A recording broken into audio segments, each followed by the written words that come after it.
जय सम्राट।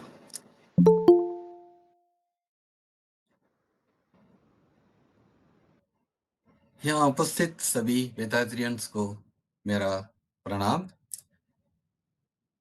गुरु की जय हो और गुरु का साथ हो। सब एक खुशी और सुखमय जीवन बिताना चाहते हैं, है कि नहीं? मगर क्या ऐसा हो पाता है? हाँ या नहीं आप चैट में डाल सकते हो। नहीं का कारण यह है कि हमारे कुछ कार्य हमारे जीवन के उद्देश्य के विपरीत होते हैं। उदाहरण के रूप में हमें भूख लगती है तो खाना खाना अनिवार्य है, या हमें खाना खा के हमें भूख को तृप्त करना ज़रूरी है। लेकिन हम क्या करते हैं, अधिक से ज़्यादा खाना खाकर हमें बदहज़मी को हम पैदा कर लेते हैं। जो जो भोजन हमें तृप्त करना चाहिए, वही भोजन हमें नुकसान पहुँचाता है, अधिक खाने के लिए। आइंस्टाइन ने बहुत अच्छा कहा है कि आप जो खाते हो, 1/3 आपके पेट के लिए खाते हो और 2/3 डॉक्टर के लिए, है कि नहीं?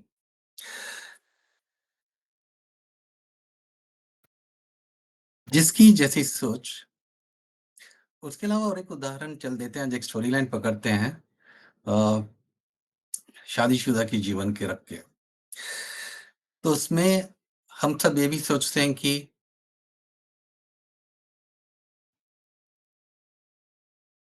शादी करके हमें अच्छी सुखी जीवन मिलेगी, इसलिए कई जन इस धारणा में शादी कर लेते हैं। लेकिन ऐसा क्या होता है? होता है, लेकिन कुछ लोग विश्वास नहीं करेंगे। लेकिन चलो आज के इसमें एक स्टोरी लाइन को पकड़ के चलते हैं। जिसकी जैसी सोच, वह वैसा ही सोचेगा। समुद्र का पानी खारा ही रहेगा। समुद्र के पानी को पीने लायक बनाने के लिए हमें क्या करना चाहिए? प्यूरिफिकेशन और डिस्टिलेशन नामक की प्रक्रिया को प्रक्रिया से हम उस पानी को पीने लायक शुद्ध बना सकते हैं। वैसे ही हमारे मन को शुद्ध करने के लिए वेदांतरियम में कुछ साधन या कुछ टूल्स और टेक्निक्स बताए गए हैं, जिसे हम अपने मन को शुद्ध कर सकते हैं, जिसके कारण हमारे जीवन के उद्देश्य को हम हासिल कर सकते हैं।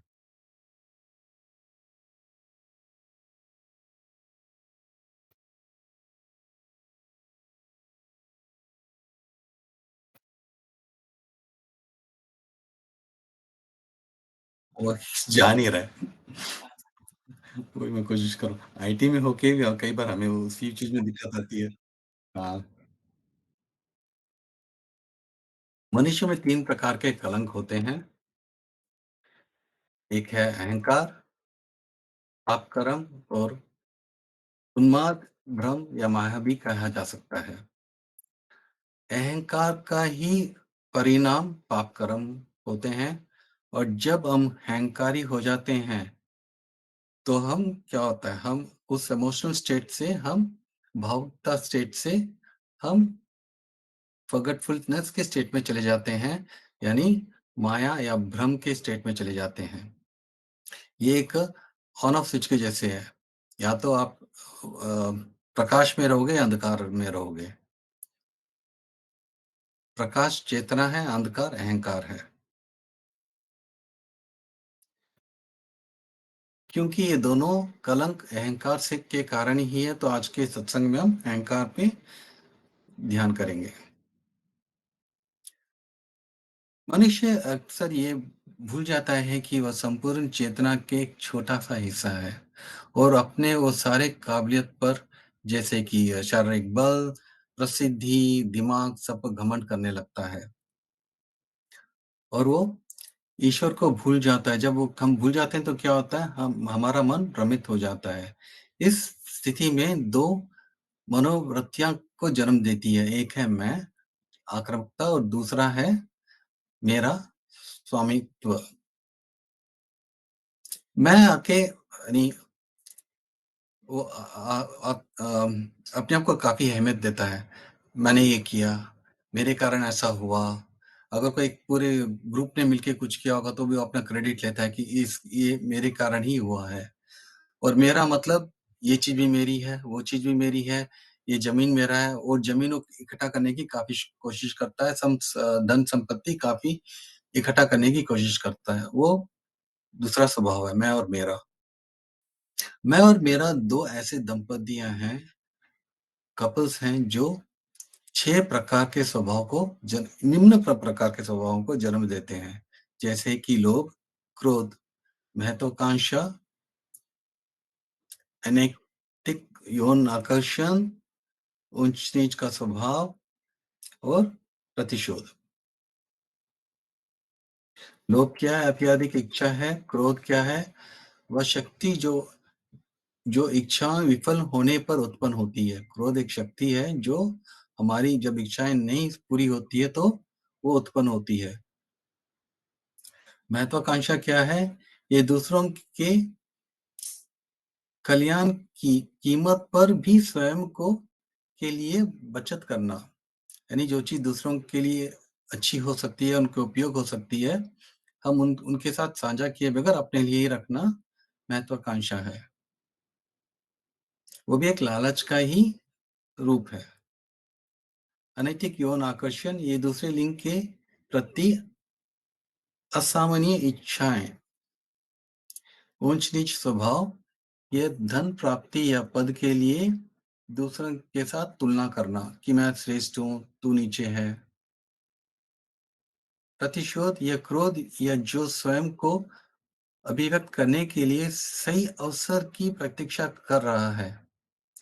ये क्रोध है जो विफल हो गया यानी उसको क्रोध को अपना अमल करने में उस असमर्थ रहा, तो क्या करता है वो कुछ क्षण के लिए इंतज़ार करता है, उस क्षण आने पर अपना क्रोध को निकालने की कोशिश करता है, वही प्रतिशोध है। हम इन सब चीज़ों को एक-एक डिटेल में जाएँगे। इन 6 निम्न स्वभावों के कारण हम 5 सिंस या कर बैठते हैं जैसे हत्या है, लूट-पाट है, असत्य बोलना, छल-कपट, बलात्कार। ये ये 5 अक्षम्य अपराध हैं। ये 6 निम्न स्वभाव के कारण 5 अक्षम्य अपराध। असत्य, अगर आप असत्य बोलोगे तो आप दोस्तों के साथ असत्य बोलोगे तो क्या होगा, आगे चल के आपके दोस्त आप पर विश्वास नहीं करेंगे। किसी की धन संपत्ति को लूटना अच्छी बात नहीं है। हत्या, आप सबको मालूम ही है, छल-कपट, कई जने कुछ चीज़ जीतने के लिए छल-कपट का इस्तेमाल करते हैं और बलात्कार। इन सब का परिणाम कई में जेल में भी हो सकता है।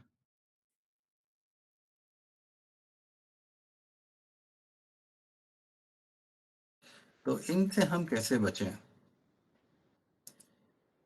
विचारों और कार्यों में स्पष्टता और जागरूकता, टोटल अवेयरनेस।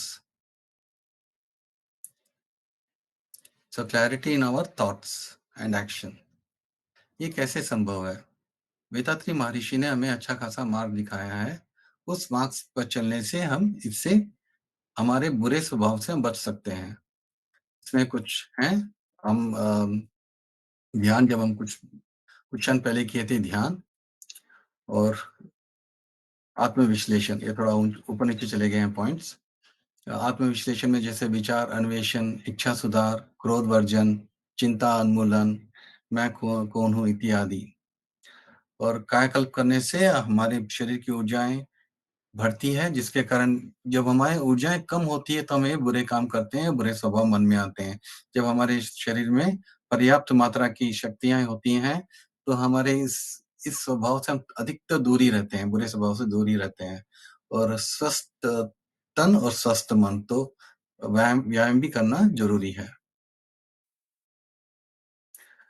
अब इन वेदात्रि महर्षि के बताए मार्ग से हम अपने भावनात्मक स्वभाव को जागरूकता में हम बदल सकते हैं। लोभ को संतुष्ट मन में बदल सकते हैं, क्रोध को सहनशीलता में बदल सकते हैं, महत्वाकांक्षा को उदारता में बदल सकते हैं, अनैतिक यौन आकर्षण को यौन सुचिता में बदल सकते हैं, ऊंच-नीच स्वभाव को समदृष्टि में बदल सकते हैं, प्रतिशोध को क्षमा में बदल सकते हैं। हम ये सब चीज़ें अभी कुछ क्षण में देखेंगे और हम आप सबसे ये अनुरोध है कि अपने बुरे स्वभाव को श्रेष्ठ गुणों में बदलने का कोशिश प्रयास करें।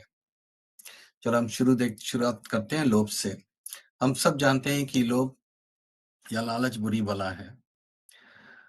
भूख, प्यास, कपड़े, मकान ये और परिवर्तन से बचने के लिए जैसे कपड़े, मकान ये सब आवश्यकताएँ हैं और इन्हें हमें हमें पूरी करनी भी चाहिए। लेकिन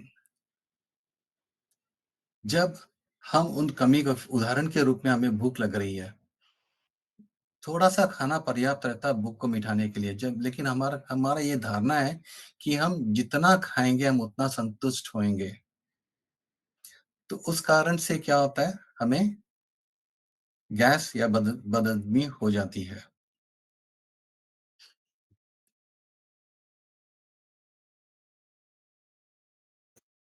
मेरे एक दोस्त आके उनकी शादी की सालगिरह थी तो उस दोपहर को चले जाते हैं कि चलो कुछ अच्छा बाहर खाना खा के आते हैं। तो ऑर्डर कर लेते हैं पनीर बटर मसाला जो अपने खाने के लिए और स्वादिष्ट बना लेते हैं जैसे मक्खन, घी डाल के और बाकी मसाला सब डाल के हम अपने खाने को इतने स्वादिष्ट बना लेते हैं कि हमें और खाने की इच्छा करती है। और वो जितना खा सकते हैं, उनकी जितना क्षमता होती है, उनसे अधिक खा लेते हैं। तो उनका उस शाम को क्या होता है, उनको गैस की प्रॉब्लम शुरू हो जाती है, बदहज़मी की प्रॉब्लम शुरू हो जाती है। मन का एक एक मन की एक ऐसी अवस्था है कि हम अगर एक इच्छाओं को हम पूरी करते हैं, तो दूसरी इच्छाओं का उत्पन्न कर देता है। जैसे हमने खाना भोजन कर लिया है, तो थोड़ी देर में मन में इच्छा आएगी एक चाय पी लेते हैं। चाय पी लिया, कुछ देर में आएगा कुछ और कर लेते हैं। तो वो इच्छाएँ समाप्त ही नहीं होती है। धन संपत्ति को इकट्ठा करने की हमें एक बार जब धन का लालच पड़ जाता है तो हम और धन इकट्ठा करने पे लग जाते हैं। एक जना अगर जो फ़िल्म स्टार्स होते हैं थोड़े प्रसिद्ध हो जाते हैं तो और फ़िल्में करते हैं ताकि और प्रसिद्धि हासिल होए। उनकी कोई सीमा नहीं है, वो बस और प्रसिद्धि लेना चाहते रहते हैं। एक मूवी आई थी 86 में जिसने कपिल बाजी ने अच्छा कहा था, taste the success once, tongue wants more. एक बार आपको सक्सेस की अगर एक स्वाद लग जाती है, तो आपको बार-बार उसकी चाहत बढ़ जाती है। लोभ के कुछ दुष्परिणाम अब जब हम लोभित होते हैं तो क्या धन संपत्ति को इकट्ठा करने में हम क्या कर लेते हैं, हम अपने आप को श्रम करते हैं उतना ही धन इकट्ठा करने के लिए, यानी इकट्ठा करना इतना आसान नहीं है। उसको अच्छा खासा हमें मेहनत लगती है उसको इकट्ठा करने में, हम दिन-रात लग लग जाते हैं धन को इकट्ठा करने में। तो ऐसे में क्या होता है, हमारी सेहत खराब हो जाती है। पर्याप्त मात्रा में जो खाना भोजन करना चाहिए, हम उससे ज़्यादा लोभित होने के कारण हम ज़्यादा खाना खा लेते हैं, जिसके कारण हमारी स्वास्थ्य खराब हो जाती है। और लोभ के और एक कारण है लोभी लोग अधिकतर अमीर हो जाते हैं अगर उनका वक़्त साथ दे तो। तो इस कारण से समाज में ऊँच-नीच का प्रभाव भी पड़ता है।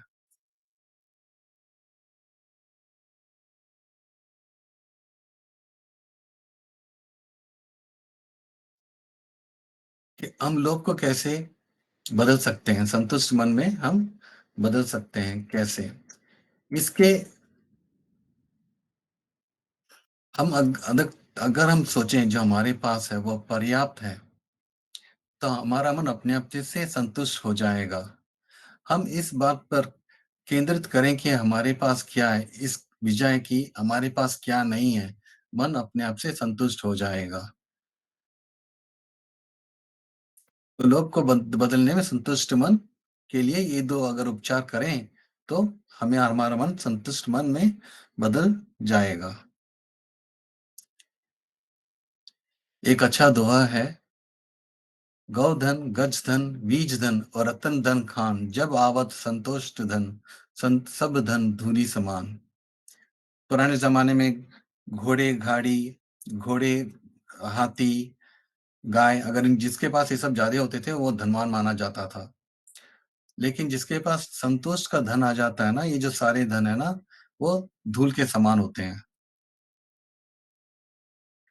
हमें आसान है कहना कि हम संतुष्ट मन में परिवर्तन कर सकते हैं, लेकिन उतना आसान नहीं है। उसका आसान बनाने के लिए वेदांतनी महर्षि ने कुछ अच्छे साधन दिए हैं, जैसे कि इच्छा सुधार नामक आत्मविश्लेषण का एक प्रक्रिया है।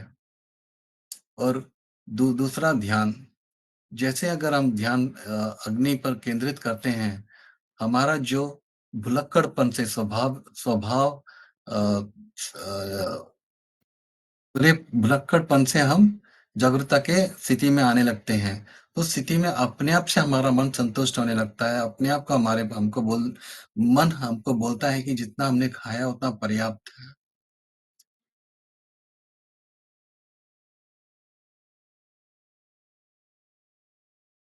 जब हमारी इच्छाएँ पूरी नहीं होती है या जब हमारी इच्छाओं को पूरी करने में कोई बाधा आ जाती है, तब हम क्रोधित हो जाते हैं।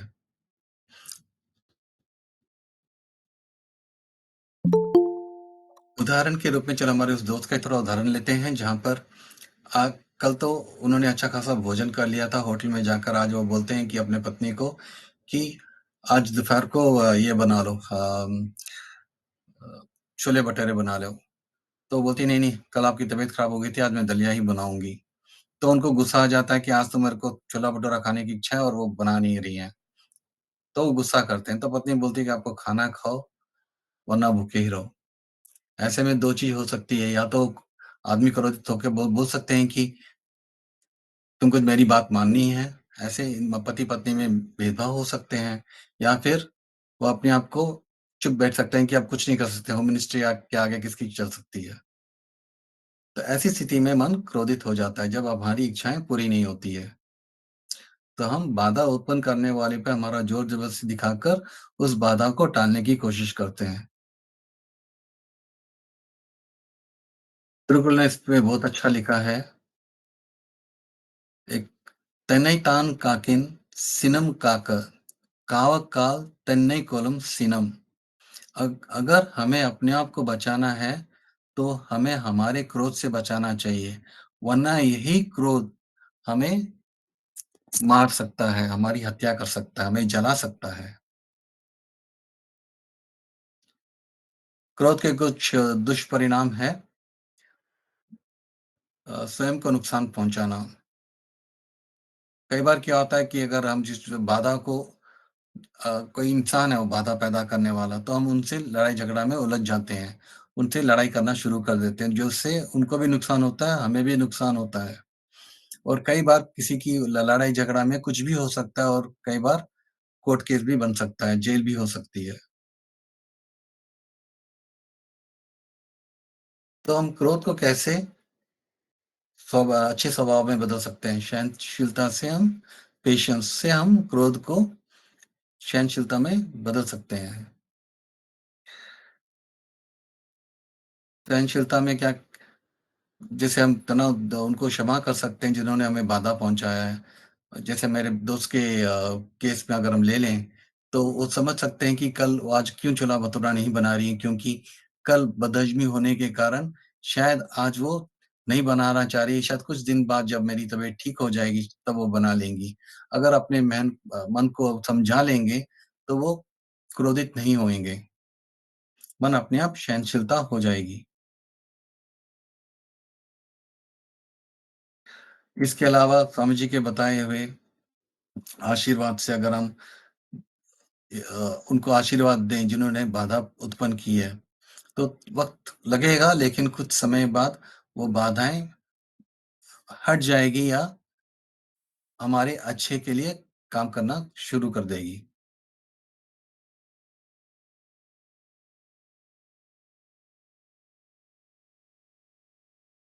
मनुष्य समृद्धि के इस कला से हम क्रोध को सहनशीलता में बदल सकते हैं। कैसे? क्रोध को क्रोध वर्जन नामक आत्मविश्लेषण करके और ध्यान। ध्यान हर एक जगह ज़रूरी है, क्योंकि आत्मविश्लेषण करने से पहले आप ध्यान में बैठना ज़रूरी है, फिर ही आप अच्छी तरह आत्मविश्लेषण कर सकते हो।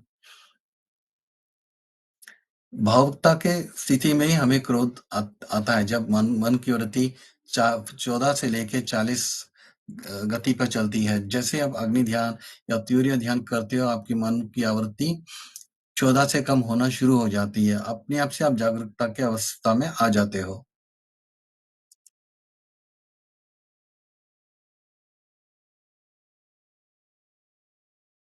महत्वाकांक्षा हर एक का हक है कि वो अपना धन कमाएँ और उसे भविष्य के लिए जमा करें।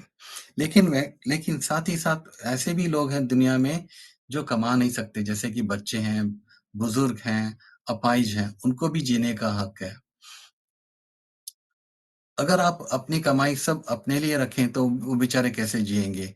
यानी आप अपने लालच के लिए दूसरों दूसरों को जो आज की ज़रूरत है, अगर आप उसके साथ अपना कमाई साझा नहीं करोगे, तो उनका जीना ही मुश्किल हो जाएगा। ऐसी मनस्थिति को महत्वाकांक्षी कहते हैं। उदाहरण के रूप में एक साहूकार के घर के सामने एक गरीब उस समय ठंडी का मौसम था, तो गरीब सो रहा था, तो ठंड से बिलख रहा था। साहूकार के घर में काफ़ी कंबल हैं, कुछ ज़्यादा ही कंबल हैं, जो अगर भविष्य में कोई मेहमान आते हैं उनके लिए। अगर वो साहूकार एक कंबल उसको उस गरीब बेचारे को दे दें, तो बेचारा उस ठंड से बच सकता है और ज़रूरत पड़ने पे वो साहूकार अगर कोई आ रहे हैं, मेहमान आ रहे हैं, तो खरीद भी सकता है। तो महत्वाकांक्षा को हम उदारता में बदल सकते हैं। एक अच्छा दोहा भी है इस पर, "जो जल भरे नाव में, घर में भरे दाम, दोनों हाथ उलीचिए, यही सज्जनों को काम।" अगर नाव में पानी भर जाता है तो हम क्या करते हैं? पानी हाथ से पानी को बाहर फेंक देते हैं, वरना नाव नाव डूब जाती है। वैसे ही जब हमारे घर में धन भर जाती है, तो हम कुछ लोगों को कुछ धन दान में दे सकते हैं। ज़्यादा धन हमारे लिए अच्छे नहीं होते हैं, उससे कुछ ऐसे विचार आते हैं और अनावश्यक जगहों पे हम उसे खर्च कर देते हैं, जैसे कि जुआ में और वगैरह-वगैरह में हम उन्हें यूज़ कर लेते हैं, जो एक बुराई है। जो इंसान अगर अपनी कमाई से कुछ हिस्सा औरों की मदद के लिए दान में दे देते हैं, उसे उदारता कहते हैं। वेदांतर्य में भी कहा जाता है कि वेदांतरी महर्षि ने कहा है कि अगर हमारे जो कमाई है उनमें से अगर हम 1% औरों के दान के लिए निकाल दें, तो जन समुदाय के भलाई के लिए बहुत अच्छा होगा और हमारे अच्छे कर्म भी बनेंगे। मनुस्मृति कला में से महत्वाकांक्षा को कैसे उदारता में बदल सकते हैं? महत्वाकांक्षा को विचार, अन्वेषण व ध्यान का अभ्यास करके महर्षि के बताए हुए तत्वों को भली-भांति समझकर उदारता के रूप में परिवर्तन कर सकते हैं। विचार, अन्वेषण और ध्यान और स्वामी जी के बताए हुए तत्वों को ध्यान में रख के हम महत्वाकांक्षा से उदारता में हमारे मन को परिवर्तन कर सकते हैं।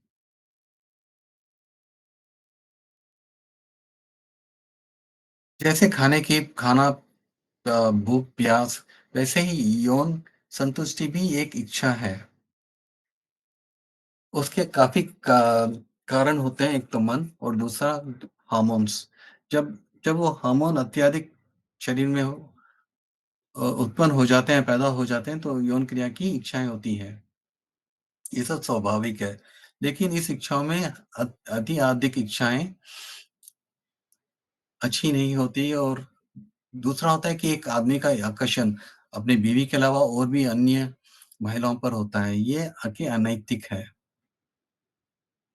और दूसरा एक है कि जब वो अपनी इच्छा को पूरी करने की कोशिश करते हैं, ज़बरदस्ती किसी और के साथ जब पूरी करने की कोशिश करते हैं, उसे अनैतिक यौन आकर्षण कहते हैं। ज़रूरी नहीं कि वो बाहरी की औरत के साथ अगर अपनी खुद की बीवी के साथ उनकी इच्छा के बगैर भी अगर उन आप ज़बरदस्ती करते हैं, तो उसे भी अनैतिक यौन आकर्षण कहा जाता है। और ये व्यक्ति-व्यक्ति पर निर्भर करता है, किसी किसी के में ज़्यादा होता है, किसी में कम होता है।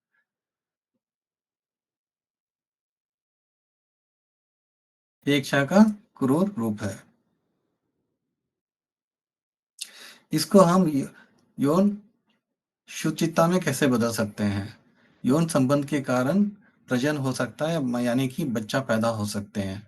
एक और औरत और एक आदमी यौन संतुष्टि में तभी प्रवेश करें तब वह बच्चा को पालन-पोषण करने की सौगंध खा लेते हैं और उस समझौता या सौगंध को शादी कहा जाता है। शादी से पति-पत्नियों के बीच में अ, अगर इस शादी को रखते हुए अगर यौन की इच्छाएँ को पूरी करते हैं, तो हम बीमारी से बच सकते हैं और दूसरा तो हमारे देश को आपदा से बचा सकते हैं। बीमारी से आप लोगों को मालूम ही है कि अन्य किसी और के साथ यौन संतुष्टि करें तो एड्स नामक बीमारी आ सकती है। वर्ण संबंधी कला से अनैतिक यौन आकर्षण को यौन शुचिता में बदलने के लिए हमें विचार अन्वेषण करना ज़रूरी है, ध्यान करना ज़रूरी है। ध्यान करते ही हमारी इच्छाओं पे अपने आप से हमारी इच्छाएँ कम होने लग जाती हैं, अनैतिक इच्छाएँ कम होने लग जाती है। धार्मिक इच्छाएँ बढ़ जाती है, वो बात अलग है। आध्यात्मिक इच्छाएँ बढ़ जाती है। ध्यान और मैं कौन हूँ? इन सब का अभ्यास करने से हम अनैतिक यौन आकर्षण से काफ़ी हद तक हमारे मन को परिवर्तन कर सकते हैं। ऊंच-नीच स्वभाव अगर हमारी शक्ति, बुद्धि, धन, प्रसिद्धि इत्यादि पर अगर हम दूसरों के साथ तुलना करते हैं, तो उसे ऊंच-नीच स्वभाव कहा जाता है। इसके 2 भाव होते हैं, श्रेष्ठता और निम्नता।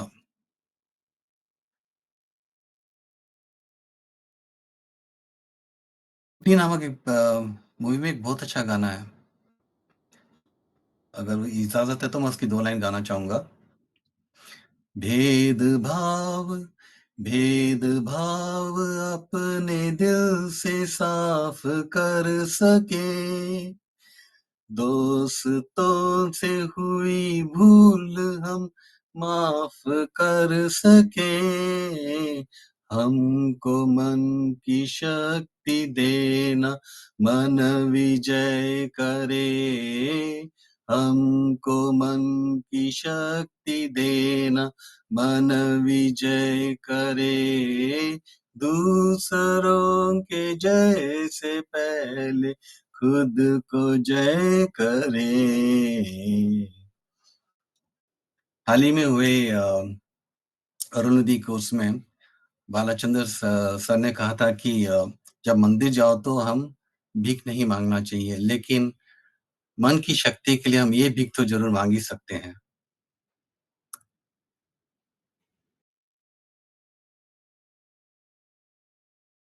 अलेक्जेंडर ग्रैहम बेल ने जिन्होंने टेलीफ़ोन का आविष्कार किया, उनको वो विद्या इसलिए दी गई ताकि उसका आविष्कार कर सकें और हमारे दूरसंचार में हमें सहायता करें।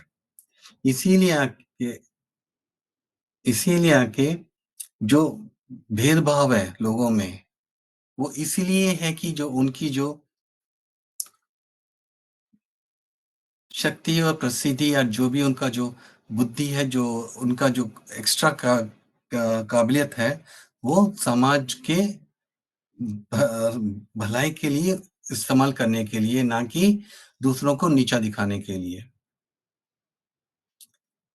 ये आके कई बार घर परिवार में भी दूरियाँ पैदा कर सकता है। पति जो कमाते हैं, बताते हैं कि मैं सर्वश्रेष्ठ हूँ और पत्नी को उनकी सहायता करनी चाहिए। इस कारण से मतभेद उन दोनों में हो सकता है।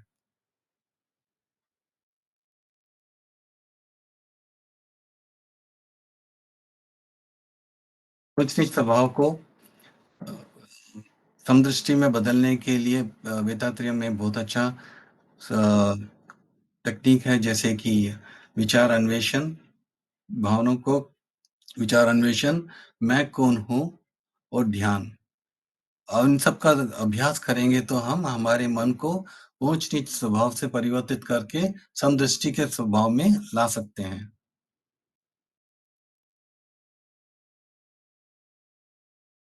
जब इच्छा पूरी नहीं होती तो हम क्रोधित हो जाते हैं और जब हमारा क्रोध दबा हुआ है, जब दबा हुआ क्रोध प्रतिशोध में उत्पन्न हो जाता है, प्रतिशोध बन जाता है।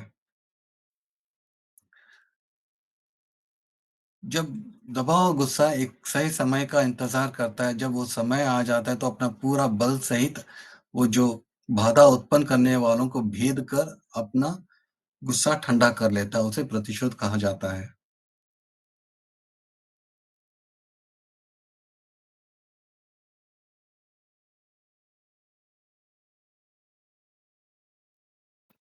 जो हमारे दोस्त जो जिनको खाना खाना था नहीं, छोले-भटूरे खाने थे अगले दिन, तब जब उनकी वो बीवी बोलती है मैं सिर्फ़ दलिया ही बनाऊँगी, तो वो क्या करते हैं अपनी पत्नी के भाई जो उसी शहर में रहते हैं उनको आमंत्रित कर लेते हैं खाने पे, ताकि उस कारणवश वो छोला-भटूरा बना लेंगी। ये एक प्यारा-सा प्रतिशोध है, लेकिन होम मिनिस्टर के अगेंस्ट कुछ चल सकता है क्या? सब जनों के लिए बना दी थी छोला-भटूरे और इनके लिए दलिया ही प्रस्तुत किया गया। ये प्रतिशोध और एक कारण होता है मियाँ-बीवी के बीच में जो यौन संतुष्टि के लिए कई बार ऊँच-नीच स्वभाव के कारण मियाँ-बीवी के बीच में या गुस्से के कारण, क्रोध के कारण कई बार आके उनके यौन संतुष्टि में सहयोग नहीं देती है। वो उनका प्रतिशोध है। प्रतिशोध से अगर हम कोई प्रतिशोध कर रहा है, अगर हम हमारे मन में गुस्सा है तो हमें क्या करना चाहिए? हम उन्हें क्षमा करना कर देना चाहिए। अगर नहीं क्षमा करेंगे तो हमारे मन में हमारा क्रोध ही प्रतिशोध के रूप में बदल जाता है। तो नुकसान उनका नहीं है, नुकसान हमारा है। अगर हम वो प्रतिशोध लेने में फिर भी असफल होते हैं तो हमें ही उसकी हमें ही झेलना पड़ता है, हमें ही नुकसान होता है वो। तो हमें क्या करना चाहिए? जिसने भी हमें क्रोधित किया है, हमें सबसे पहले उन्हें क्षमा कर देना चाहिए। क्रोध पर सहनशीलता की जीत होती है। क्षमा प्रतिशोध को मिटा देता है। तो वेदांतरियम में आके हम जो आशीर्वाद देते हैं, उसका बहुत महत्व है। आपने कई सत्संग में सुना होगा उसके बारे में जो आशीर्वाद का है। तो हमें हो सके जिसने भी हमें क्रोधित किया है, हमें उन्हें क्षमा कर देना चाहिए। हमारे मन को प्रतिशोध से कैसे परिवर्तन कर सकते हैं, उसमें वेदांतरियम में क्या सुझाव है? प्रतिशोध को क्रोध वर्जन और मैं कौन हूँ, उसके अलावा ध्यान के अभ्यास से हम अपने प्रतिशोध को क्षमा के रूप में परिवर्तन कर सकते हैं।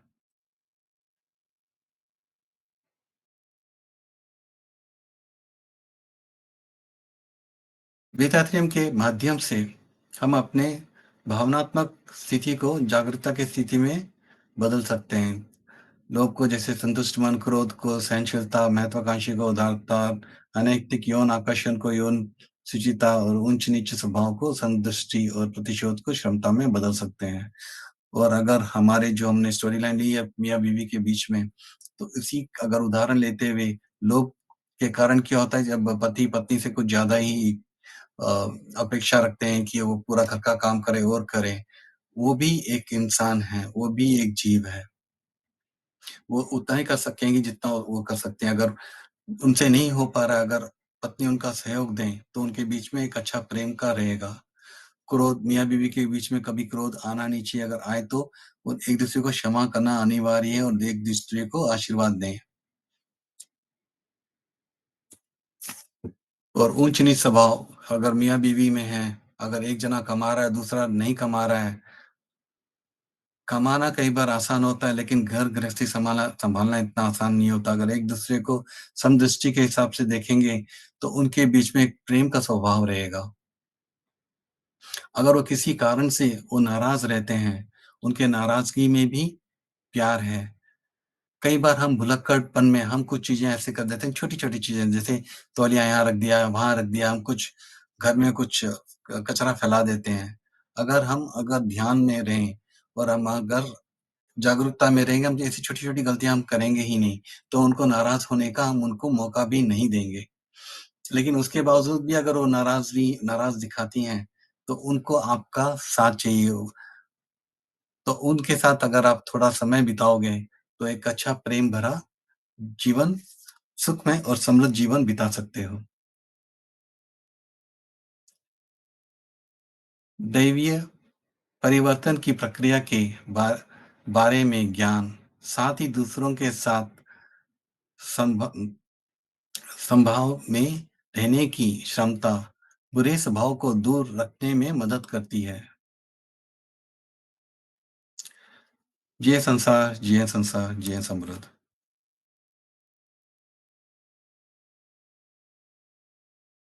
नरेश बाबू जी?